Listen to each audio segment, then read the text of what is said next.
नमस्कार, मैं हूं राहुल राजपूत। दो टूक की शुरुआत करते हैं। आयला मोहम्मद के विवाद के बाद प्रदेश का सियासी माहौल गर्मा गया है। सीएम योगी ने प्रदेश का माहौल बिगाड़ने वाले लोगों को सख्त चेतावनी दी है। उन्होंने कहा कि कुछ लोगों को शांति अच्छी नहीं लगती, लातों के भूत बातों से नहीं मानते। सीएम योगी ने कहा कि ये कमजोर काय लोग बच्चों के हाथों में आयला मोहम्मद का पोस्टर तख्तियां पकड़ा रहे हैं। उन्हें यह नहीं पता कि उनकी जिंदगी तो बर्बाद है ही, उन बच्चों की जिंदगी भी बर्बाद कर रहे हैं। बलरामपुर में कार्यक्रम के दौरान सीएम योगी ने कहा कि उत्सव से पहले उपद्रव किया तो पीढ़ियां याद रखेंगी। जो लोग मानते हैं कि अराजकता उनका जन्मसिद्ध अधिकार है, वो समय गया जब समाजवादी पार्टी और कांग्रेस की सरकारें थी। अब सीधे नरक में जाओगे। उन्होंने साफ कहा कि गजवाए हिंद का सपना देखने वालों का अंत छांगुर की तरह होगा। सीएम योगी ने साफ कहा कि अराजकता मंजूर नहीं की जाएगी। जब भी दुस्साहस करोगे ऐसे ही पिटोगे जैसे बरेली के अंदर पीटे गए हो। सवाल है, आयला मोहम्मद के नाम पर माहौल खराब करने की कोशिश कौन कर रहा है? इसके पीछे किसकी साजिश है? दो टूक में करेंगे चर्चा। पहले सुनते हैं बयान। कुछ लोगों को शांति और विकास अच्छा नहीं लगता, लातों के भूत बातों से नहीं मानते। इनको लगता है जैसे सरकार अब भी इनके सामने झुक करके कार्य करेगी। सरकार का पहले दिन से, डबल इंजन की सरकार का पहले दिन से ही यह निर्णय है कि अपराध और अपराधियों के प्रति, गद्दारों और देशद्रोहियों के प्रति सरकार जीरो टॉलरेंस की नीति के तहत कार्य करेगी। अगर विकास में बाधक बनोगे और विकास की योजनाओं को उपद्रव और अराजकता के माध्यम से बाधित करोगे तो ये मान करके चलिए कि विकास पहले उनके विनाश का कारण बन जाएगा। अगर किसी को जहन्नुम में जाना हो तो गजवाए हिंद के नाम पर अराजकता पैदा करने का कुत्सित प्रयास करें। और छद्म रूप में जो लोग इस प्रकार की गतिविधियों में लिप्त हैं, वे भी कान खोल करके सुन लें। देर सवेर छांगुर जैसे हाल तो उनके भी होने ही हैं। जिस प्रकार की भाषा उत्तर प्रदेश के मुख्यमंत्री ने बरेली दंगों पर बोली है, वो बिल्कुल अनुचित है, निम्न स्तर की है। ऐसी भाषा संविधान पर बैठे हुए किसी भी पद के व्यक्ति को नहीं बोलनी चाहिए। कानून का काम संविधान की रक्षा करना है। कानून का काम किसी को डराना या धमकाना नहीं है। रही बात आई लव मोहम्मद, तो मोहम्मद से सभी लोग प्यार करते हैं। सभी धर्म के प्रवर्तकों से, प्रभु श्री राम से, प्रभु श्री कृष्ण से, गौतम प्रभु से, महावीर प्रभु से, सभी लोग प्यार करते हैं। आई लव मोहम्मद लिखना कोई बुरी बात नहीं है, लेकिन हाँ, इसके नाम पर अगर आप बड़े प्रदर्शन करना चाहते हैं तो सरकार से कहीं ना कहीं बगैर इजाजत लिए नहीं करने चाहिए। कोई न कोई हिंदू धार्मिक मुद्दे पुलिस लाती रहती है और ये बरेली का प्रोग्राम पूरा भारतीय जनता पार्टी का फिक्स प्रोग्राम है। हिंदुओं को मुसलमानों से कोई दिक्कत नहीं है, हिंदुओं को आयला मोहम्मद से कोई दिक्कत नहीं है, लेकिन क्योंकि सरकार का जो इकबाल है वो टूट रहा है, योगी आदित्यनाथ जी का जो इकबाल है वो गिर रहा है, पार्टी के अंदर घमासान है। लेकिन ये सब करने से जो पुलिसिया कार्रवाई है, मेरे नेता माननीय अखिलेश जी ने सही तो कहा कि भाई ये कार्रवाइयाँ जब से मुसलमानों की बात आती है, दलितों की बात आती है, पिछड़ों की बात होती है, तो कार्रवाइयाँ बहुत ही स्पीडी ट्रायल में होती हैं। देखिए, धर्मांतरण, लव जिहाद और गजवाए हिंद के साथ खड़ी होने वाली सरकारों को उत्तर प्रदेश की जनता ने बदल दिया है। अब उत्तर प्रदेश विकास के रास्ते पे चल चुका है। मुख्यमंत्री जी सही तो कह रहे हैं कि जय हिंद के नारे के साथ रहना होगा, विकास के साथ रहना होगा। अगर कोई चाहता है कि हम उत्तर प्रदेश में विनाश का बीज बोएंगे, गजवाए हिंद के नारे को प्रबल करेंगे, निश्चित तौर पे उसको ऐसे ही सबक सिखाया जाएगा जैसे बरेली में और बहुत सारी जगह पे उपद्रवियों को सिखाया जाता है। ऐसे में बड़े सवाल, यूपी में योगी सरकार अराजकता नहीं होगी स्वीकार। उपद्रवियों को सीएम का अल्टीमेटम, जहन्नुम का टिकट होगा कंफर्म। गजवाए हिंद का सपना रहेगा अधूरा, दंगाइयों का हिसाब होगा पूरा। उत्सव पर उपद्रव नहीं मंजूर, विकास में बाधा डालने वालों का हिसाब भरपूर। इन्हीं सवालों के साथ मेहमानों से चर्चा। ओपी सिंह जी, प्रवक्ता बीजेपी, अशोक यादव जी, प्रवक्ता समाजवादी पार्टी, एचएस रावत जी, हिंदू धर्मगुरु, मेहताब उस्मानी जी, मुस्लिम एक्टिविस्ट हमारे साथ जुड़े हैं। आप सभी मेहमानों का स्वागत है।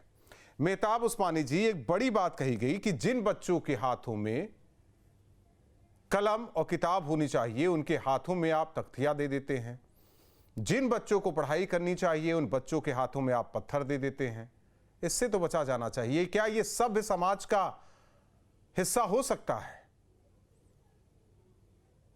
सर, ये बात मैं भी आपसे पूछ सकता हूं कि जिन बच्चों के हाथों में रोजगार होना चाहिए था, जिन बच्चों के हाथों में नौकरी होना चाहिए था, उन बच्चों के हाथों में भगवा झंडा लेके और तलवारें लेके उनको वो खुलेआम बच्चे नहीं, युवा कहिए उन्हें। बच्चे और युवा में फर्क होता है। बच्चे और युवा में फर्क नहीं, होता है। देखिए, युवा तो मुझे लगता है युवा तो ज्यादा समझदार होते हैं। 18 साल के ऊपर को आप युवा कह सकते हैं, उसके अंदर किशोर और बच्चे कह सकते हैं। ये बात मैं मानता हूँ, बच्चे ना समझें, अगर किसी ने कुछ गलत भी कहा तो उन्हें गलत सही का नहीं है अंदाजा, लेकिन युवाओं को तो है ना। युवा क्यों करते हैं ये काम?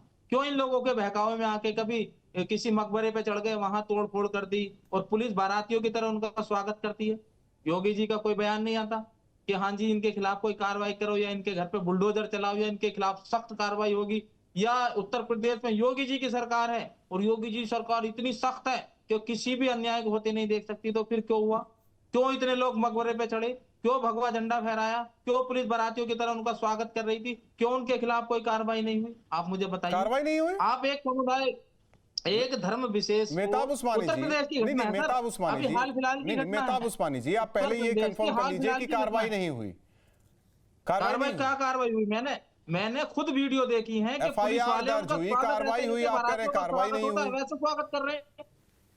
आप बताइए, क्या उन वीडियो में पुलिस वालों ने कोई कार्रवाई की उनके खिलाफ? वो ऊपर मकबरे पे चढ़ जाते हैं, तोड़ फोड़ करते हैं, भगवा झंडा लहराते हैं, इस्लामिक झंडा नीचे फेंक देते हैं, लेकिन कुछ कार्रवाई चाहते तो पुलिस क्या लाठी चार्ज नहीं कर सकती थी? आंसू गैस के गोले नहीं छोड़ सकती थी भीड़ को रोकने के लिए? कुछ नहीं किया।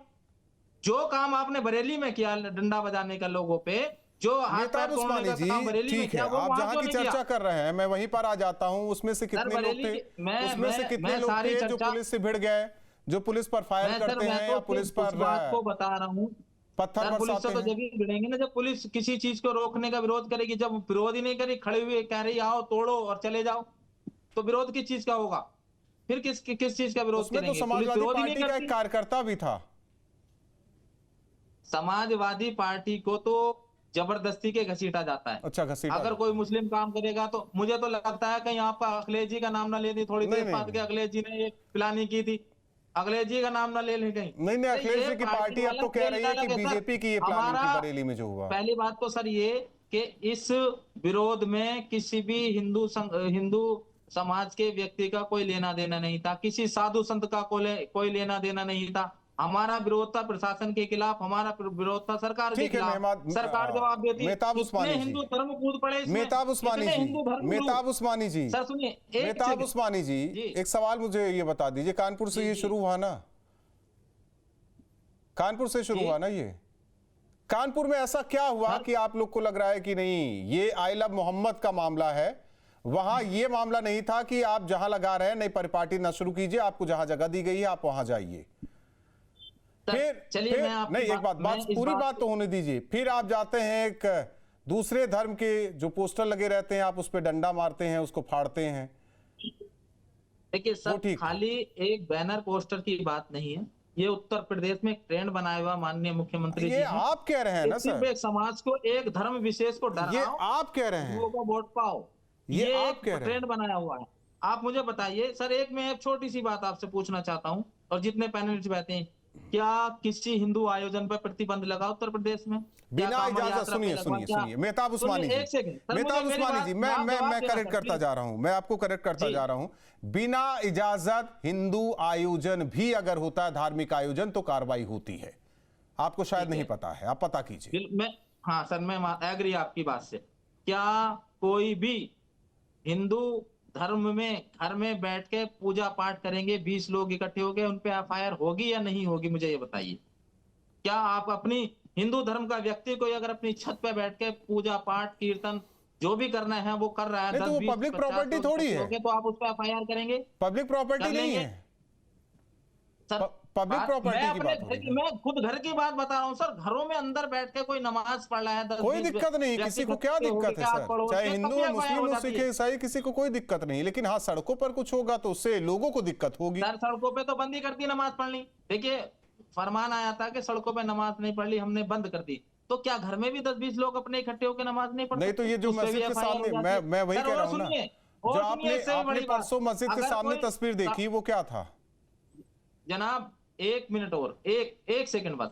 अगर हम अपनी गाड़ी से कहीं जा रहे हैं उत्तर प्रदेश में और हम गाड़ी एक साइड किनारे लगा के उसकी साइड में खड़े होके, किसी को कोई डिस्टरबेंस नहीं, अगर वहां भी नमाज पढ़ लेते हैं, या कोई बस लेके अजमेर जा रहा है और उत्तर प्रदेश से निकल रहा है और एक साइड उन्होंने बस लगा के रोड के बिल्कुल साइड में नमाज पढ़ ली, वहां भी हिंदू संगठनों के लोग आके विरोध करते हैं, ड्रामा करते हैं, उन लोगों पे FIR हो जाती है। ये तक का रिकॉर्ड है। रावत जी, ऐसी स्थिति कर दी है क्या? ऐसी स्थिति है? राहुल जी, मेहताब उस्मानी जी ने किसी एक भी आपके प्रश्न का उत्तर नहीं दिया। दाएं बाएं आए, लेफ्ट राइट रावत जी हर प्रश्न का आंसर दिया है। जब पूछा कि भाई कौन से 4 मुसलमानों पे FIR हुई है, आप बता दो कौन से 4 मुसलमान घर में नमाज अदा कर रहे थे और उन पे FIR मैं दे देता हूँ FIR की कॉपी रावत जी को। कोई नाम नहीं रावत जी पूछा, मैं FIR की कॉपी भेज देता हूँ आपको। गुम्मद पे चढ़ गए, वहां हिंदुओं के खिलाफ कुछ एक्शन नहीं लिया गया, उनके ऊपर FIR हुई है। तो क्या आपको ये इजाजत दे दी जाए कि सर तन से जुदा और आई लव मोहम्मद आप नंगा नाच करोगे, ये आपको इजाजत दे दी जाए और साथ में पत्थर मारोगे और साथ में अगर हिंदुओं का कोई पंडाल है तो उसमें भी आग लगाओगे आप? ये जो जिहाद और ये जो तनाव पैदा करना है, आप लोग क्या चाहते हैं? आप लोग ये दिखाना चाहते हैं कि आई लव मोहम्मद जैसे फ्रांस में हुआ, यूरोप में चल रहा है नाटक आप लोगों का। नहीं, बात देखिए HS Rawat ji, I love Mohammad से कोई दिक्कत नहीं, आई लव महादेव से कोई दिक्कत नहीं है। हम तो कह रहे हैं आई लव योगी से, आई लव बुलडोजर से, आई लव अखिलेश से किसी को कोई दिक्कत नहीं है। सवाल यह है कि कानून व्यवस्था जिससे बिगड़े उससे दिक्कत है, जिससे अशांति फैले उससे दिक्कत है, जिससे दंगा फसाद हो उससे दिक्कत है। अब ये तय करे कि कौन क्या चाहता है। नहीं तो दंगा फसाद तो इनकी करने की आदत है ना। अब यहाँ आई लव मोहम्मद कहने का मतलब क्या है राहुल जी, बताइए? ये शब्द क्या इस्लाम में है आई लव मोहम्मद? ये तो अरबी भाषा में बोलते हैं, ये तो उर्दू भाषा में बोलते हैं, ये तो फारसी में बोलते हैं, ये इंग्लिश का कौन सा शब्द आ गया आई लव मोहम्मद? ये जो ट्रेंड चला है ये यूरोप से चालू हुआ, वहां पर इन लोगों ने सरकारों को अनबैलेंस करने की कोशिश की, तो उस चीज को यहां ट्रायल के तौर पर इस्तेमाल करने की कोशिश की है। इनको ये नहीं पता योगी जी है यहां पर, इनको ये समझ नहीं आता कि ऊपर मोदी जी। मेहताब उस्मानी जी को ये लगता है कि आप लोग पसंदीदा है, मेहताब उस्मानी के समुदाय वाले वो आंखों में खटकते हैं, उन्हें ये लगता है।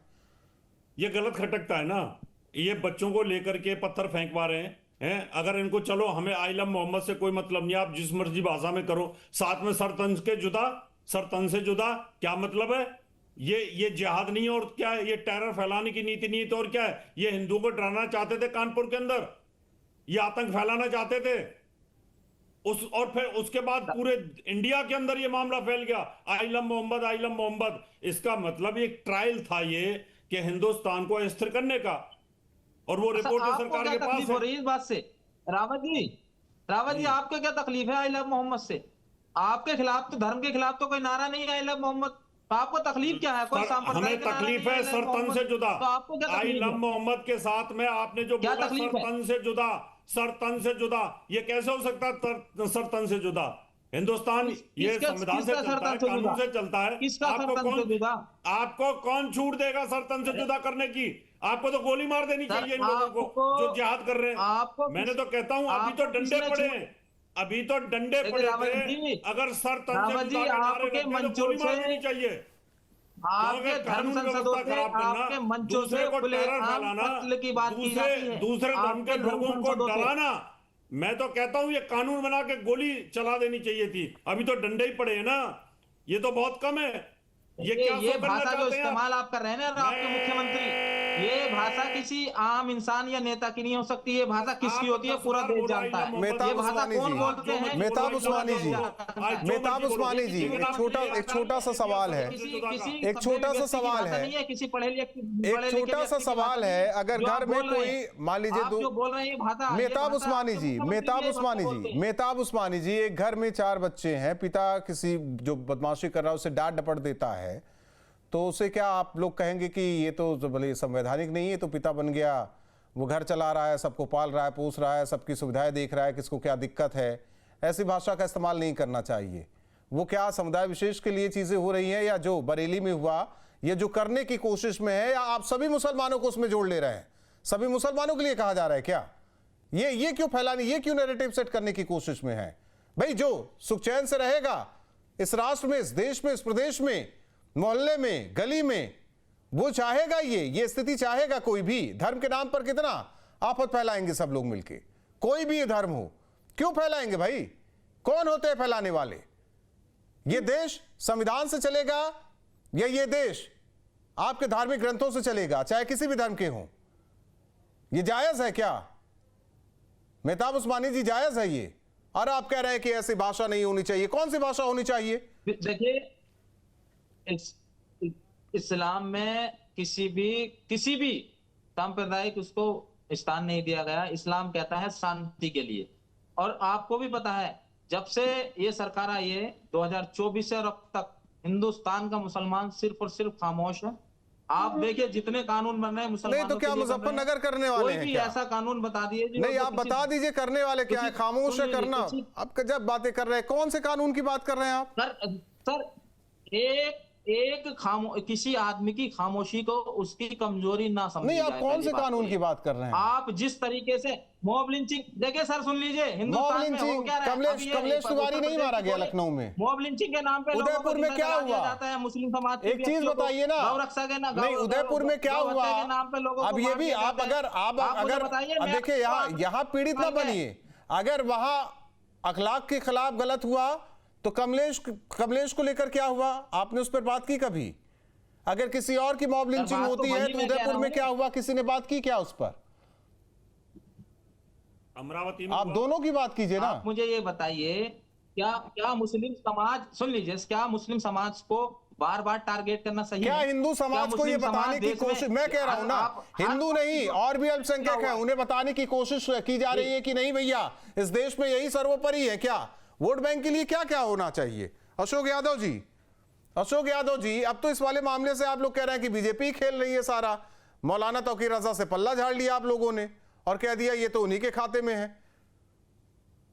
नहीं, अभी देखिए जिसकी बात आप कर रहे हैं, मैंने कहीं देखा कि योगी जी की तारीफ के कसीदे पढ़ रहे थे। खैर वो छोड़ दीजिए उस मुद्दे को, क्योंकि माननीय योगी जी अब संवैधानिक कुर्सी पर बैठे हुए हैं, तो पूरे प्रदेश को नहीं पूरे देश को उम्मीद है कि वो संवैधानिक भाषा का इस्तेमाल करें। लेकिन ठीक है, वो अपनी मर्यादा को लांघ रहे हैं, इस तरह की बातें बोल रहे हैं जो कि नहीं बोलनी चाहिए। नहीं, मुजफ्फरनगर हो जाए वो चाहते हैं आप लोग, और चुप ओठों पे ऐसे उंगली रख के बैठ जाएं। राहुल जी, शांति कोई नहीं चाहता। शासन का इकबाल बोलता है, और जो मुख्यमंत्री जी कर रहे हैं वो डायलॉग डिलीवरी कर रहे हैं। डायलॉग डिलीवरी जानते हैं ना फिल्मों में? मैं समझ रहा हूं, और मुझे लगता है, मैं समझ रहा हूं, अखिलेश यादव ने ट्वीट किया, वही आप दोहरा रहे हैं। नहीं, डायलॉग डिलीवरी इसलिए मैं कह रहा हूं कि अभी आपको देखा होगा सर्वे में उनकी अजय मूवी पिट गई है, बड़ी बुरी तरह से फ्लॉप हुई है। तो सोच रहे हैं कि मूवी तो पिट गई, कम से कम कुछ डायलॉग मूवी पिट गई, इससे क्या लेना देना? हम यहाँ रियल लाइफ की बात कर रहे हैं। वही बहुत बड़ा लेना देना भाई, राहुल जी, बहुत बड़ा। मुलायम सिंह यादव पर भी मूवी बनी थी, वो भी पिट गई, उसमें क्या है? उससे क्या लेना देना? हम जहाँ बैठे उसकी बात कीजिए ना। अरे भाई राहुल जी, मुख्यमंत्री जी के ऊपर बनी हुई मूवी पिट गई, मुख्यमंत्री जी सोचे डायलॉग डिलीवरी हम फिल्मी टाइप का डायलॉग डिलीवरी कर देंगे ताकि हमारा डायलॉग कुछ हिट हो जाए। मूवी तो फ्लॉप हो गई। अच्छा, दूसरी बात मैं कहूंगा, वो जहन्नुम में भेजने के लिए बड़ा परेशान रहते हैं कि जहन्नुम में भेज देंगे। तो आप जहन्नुम में, आप मुख्यमंत्री हो ना, आप संविधान की शपथ लिए हो, तो जो भी इस तरह के दंगे भड़काने वाले हैं तो सबके लिए आप जहन्नुम शब्द का इस्तेमाल करिए। आप तो उनको जहन्नुम में क्यों नहीं भेजते? बुलंदशहर में जो इंस्पेक्टर सुबोध खान की हत्या करने वाले, उनको जहन्नुम में क्यों नहीं भेजा आपने? उनको तो जब जेल छूट के आया तो माला पहना रहे हैं आपके संगठन के लोग, उनको जहन्नुम में क्यों नहीं भेजते? जो भगवान राम, मर्यादा पुरुषोत्तम भगवान राम का नाम लेकर के सड़कों पर जो लोगों की हत्याएं करते हैं गौरव छाता लोग बन करके, उनको जहन्नुम में क्यों नहीं भेजे योगी जी? और बहराई दंगा कराने वालों को जहन्नुम में क्यों नहीं भेजे योगी जी? अभी मुखलाल पर उनका जिला अध्यक्ष दंगे भड़का रहा था, अब एलानिया दंगे भड़का रहा था, उसको जहन्नुम में क्यों नहीं भेजे योगी जी?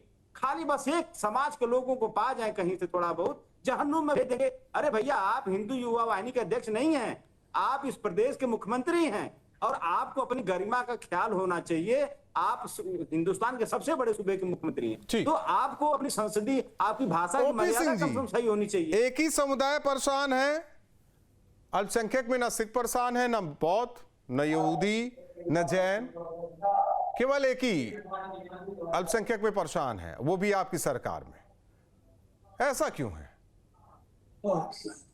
राहुल जी, सवाल यह है यहूदी, बौद्ध, जैन, हिंदू, मुसलमान से नहीं, सवाल यह है कि उत्तर प्रदेश की शांति व्यवस्था, उत्तर प्रदेश में उपद्रव करने वाले, चाहे आतंकवादी हो, उपद्रवी हो, गुंडे, अपराधी हो, मवाली, उनके विरुद्ध कार्रवाई होगी और अपराधियों की कोई जांच। अब मैं आता हूं आपके विषय। आई लव मोहम्मद से किसी को एतराज नहीं, खूब करिए आई लव मोहम्मद, ये आस्था का विषय है, लेकिन आई लव मोहम्मद की आड़ में यदि आप उपद्रव करेंगे, हिंसा करेंगे, अराजकता करेंगे, पुलिस पर हमला करेंगे, पथराव करेंगे, सरकारी संपत्तियों को नुकसान करेंगे, तोड़ फोड़ करेंगे, तो शायद ये आप भूल गए कि उत्तर प्रदेश में सरकार किस। मैं इसलिए कह रहा हूं कि एक बात याद दिलाता हूं, मौलाना तौकीर रजा खां की, जो आजकल सुर्खियों, जो मासूम है, जो निर्दोष है, समाजवादी पार्टी का कहना है वो तो आप लोगों के लिए खेल रहे हैं।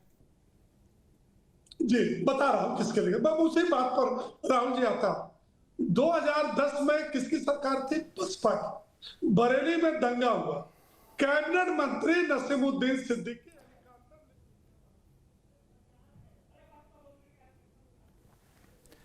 ओपी सिंह जी, अभी की स्थिति की बात कीजिए, अभी की स्थिति की बात कीजिए। आप तो 12 से 14 तक ही कहते हैं ना। सवाल इस बात को, तौकीर रजा का जो होना था वो हो गया, जेल चले गए, वो जेल में बंद है। लेकिन इस मामले पर एक तरफ समाजवादी पार्टी का कहना है कि आप लोग उनके विरोधी भी हैं, दूसरी तरफ कहा जा रहा है कि आप लोग उनका इस्तेमाल कर रहे हैं। पहले ये तो तय कर ले समाजवादी पार्टी की कहना क्या चाह रही है। सवाल यह कि हिंदुओं के लिए आप लोगों के पास कुछ नहीं है, जो है मुसलमानों के लिए ही है।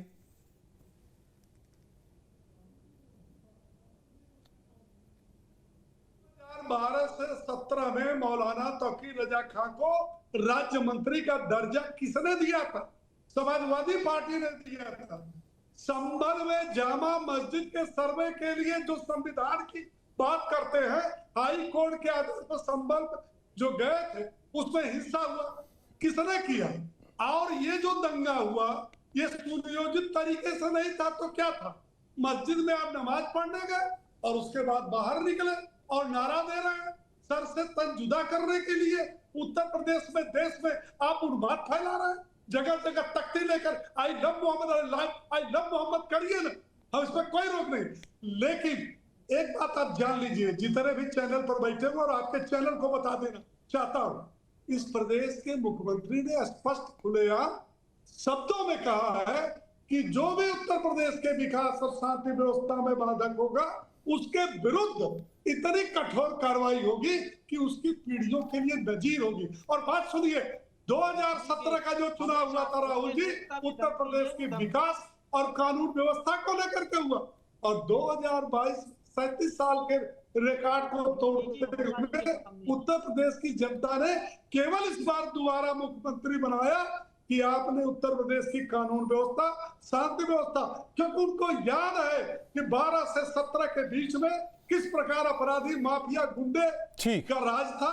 मेहताब उस्मानी जी, ये बार बार कहा जा रहा है कि आई लव मोहम्मद से किसी को कोई दिक्कत नहीं है। ठीक है, अगर आप लोग को लगता है कि किसी को दिक्कत हो रही तो एक काम कीजिए, अपने संस्थान पे, अपने दुकान पे, जहां मन है वहां आई लव मोहम्मद लिख दीजिए, किसी को फिर भी कोई दिक्कत नहीं होगी। लेकिन हाँ, एक मिनट ओपी सिंह जी, एक मिनट, अगर लेकिन किसी भी कार्यक्रम को लेकर अनुमति मांगी गई है, जो स्थान चिन्हित किया गया है, उससे अलग अगर कहीं कार्यक्रम होता है तो दिक्कत होती है।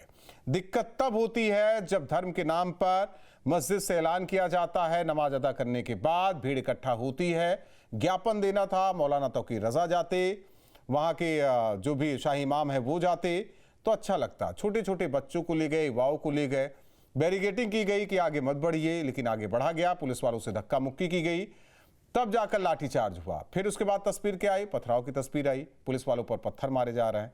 एक तरीका होता है ना, विरोध का भी एक तरीका होता है। आप गांधीवादी देश में, गांधी के देश में गांधीवादी तरीका अपना सकते हैं, या फिर हम रह कहां रहे हैं, इसको भी तो देखना होगा।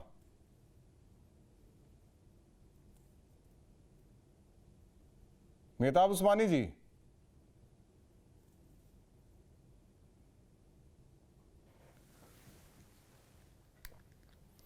एस रावत जी, यही कावड़ यात्रा थी ना, दुकानों पर नाम लिखने और क्या करने पर बहुत दिक्कत हो रही थी। अब लिख दीजिए हर दुकानों पर आई लव मोहम्मद, किसी को कोई दिक्कत नहीं होगी। राहुल जी, ये आई लव मोहम्मद लिखें, इंग्लिश में लिखें या ये सऊदी में लिखें या किसी भाषा में लिखें, हमें कोई ऐतराज नहीं। ऐतराज ये है जब पुलिस पर पत्थर पड़ता है, जब हिंदुओं के पंडालों में आग लगाते हैं, उनको फाड़ते हैं और साथ में टेरर फैलाते हैं। ये एक नारा देना चाहते हैं कि सर तन से जुदा। ये जो नारा है टेरर फैलाने वाला है, इससे जो दूसरे वर्ग के लोग हैं वो डर जाएं, और इनकी सोच ही यही है। जम्मू कश्मीर से लेकर के वेस्ट बंगाल तक और केरल तक यही सोच तो फैलाना चाहते हैं कि किसी भी प्रकार से हमसे लोग डरे रहें और हम जो चाहें वो करें, इनकी कॉलोनियों में रहना दूभर हो जाए, यही तो चाहते हैं। दिल्ली जैसे शहर में भी यही इस्तेमाल कर रहे हैं ये तरीका। तो इनकी सोच है टेरर फैला के जम्मू कश्मीर की तरह, मुजफ्फरनगर, कैराना, कांदला, मेरठ की तरह, इस प्रकार सहारनपुर की तरह, देवबंद की तरह, इनकी ये सोच है, ये सोच का हिस्सा है। और वो सोच इनकी चली है यूरोप से, वही अब ये लाना चाहते हैं। नहीं तो सर तन से जुदा का मतलब क्या था? आदमी इसको सुनेगा तो डरेगा। हर आदमी तो अखलाक की बात करते हैं लेकिन तिवारी की बात नहीं करते, दूसरों की बात करते हैं लेकिन उदयपुर की बात नहीं करते, या जो पश्चिम दक्षिण में हुआ उसकी बात नहीं करते। अगर आपको बात करनी है तो दोनों तरफ से बात कीजिए, लेकिन बार बार यही कहा जा रहा है कि भाई वो चुप है और उनके इस चुप रहने को कमजोरी ना समझा जाए। ये बात खुद अभी चर्चा के दौरान मेहताब साहब ने कही। बहुत बहुत धन्यवाद आप चारों मेहमानों का हमारे साथ जुड़ने के लिए। जाहिर तौर पर एक चीज तो क्लियर है, कानून व्यवस्था के साथ अगर खिलवाड़ तो हाल बुरा होगा। ये उन्हें सोचना चाहिए, अगर किसी को प्रदर्शन करना है वो सोचे कि किस तरीके से इजाजत लेकर प्रदर्शन किया जाता है, संयमित रहकर प्रदर्शन किया जाता है। किसी को कोई दिक्कत है तो कोर्ट का रास्ता खुला है, सरकार से दिक्कत है तो भी, प्रशासन से दिक्कत है तो भी, लेकिन सड़क पर उतरकर उपद्रव फैलाना क्या जायज है? दो टूक में तय।